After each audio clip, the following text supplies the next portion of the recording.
পশ্চিমবঙ্গ সহ দেশের 12 রাজ্য ও কেন্দ্রশাসিত অঞ্চলে শুরু হয়েছে এসআইআর প্রক্রিয়া। আর এই প্রক্রিয়া নিয়ে রাজ্য জুড়ে তৈরি হয়েছে উদ্বেগের পরিবেশ। বিষয়টি নিয়ে সরব হয়েছে হাত শিবিরও। মঙ্গলবার এই ইস্যুতে সিইও দপ্তরের সামনে তুমুল বিক্ষোভ দেখানো হয় কংগ্রেসের তরফে। কংগ্রেস মুখপাত্র সুমন রায়চৌধুরীর প্রশ্ন, 2002 সালকেই কেন বেঞ্চমার্ক হিসেবে ধরা হচ্ছে?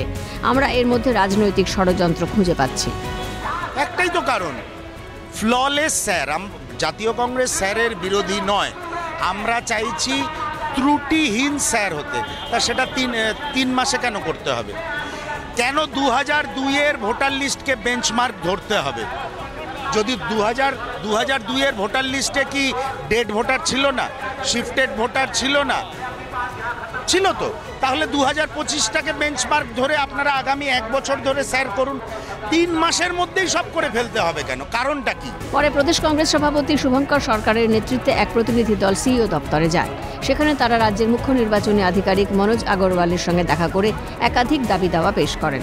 এরপর সংবাদ মাধ্যমের মুখোমুখি হয়ে এসআইআর প্রসঙ্গে কমিশনের এই তৎপরতা নিয়ে প্রশ্ন তোলেন প্রদেশ কংগ্রেস সভাপতি। তার প্রশ্ন, এসআইআর এর জন্য এত তাড়াহুড়ো কেন?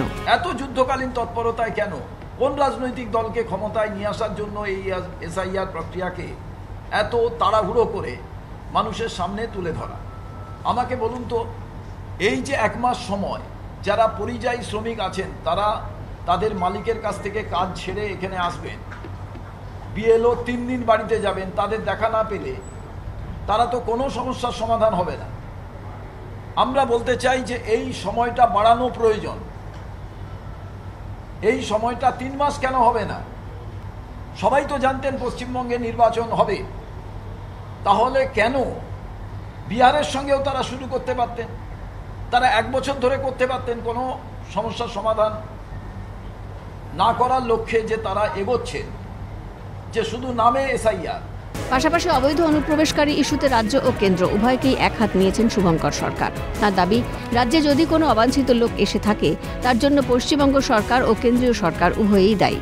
বাংলার যে স্বাভাবিক পরিস্থিতি বর্ডার থেকে শুরু করে একেবারে ভেতর পর্যন্ত, এটা কেন্দ্রীয় সরকার এবং রাজ্য সরকার দুজনেই তার জন্য দায়ী। যদি অবাঞ্ছিত লোক এখানে কেউ এসে থাকে, মৃত ভোটার তাদের নাম বাদ যাক, অবাঞ্ছিত লোকের নাম বাদ যাক। এসআইআর প্রক্রিয়া শুরু হওয়ার পর থেকে রাজ্যের একাংশ মানুষের মধ্যে যে উদ্বেগ তৈরি হয়েছে তা নিয়ে উঠছে প্রশ্ন। এসআইআর নিয়ে কেন এত বিভ্রান্তি রাজ্যে? মানুষের উদ্বেগ দূর করতে কমিশন কি আদৌ কোনো পদক্ষেপ করবে? প্রশ্ন ওয়াকিবহাল মহলের। ক্যামেরায় সঞ্জীব চক্রবর্তীর সঙ্গে অভিরূপা হাজরার রিপোর্ট, ক্যালকাটা নিউজ।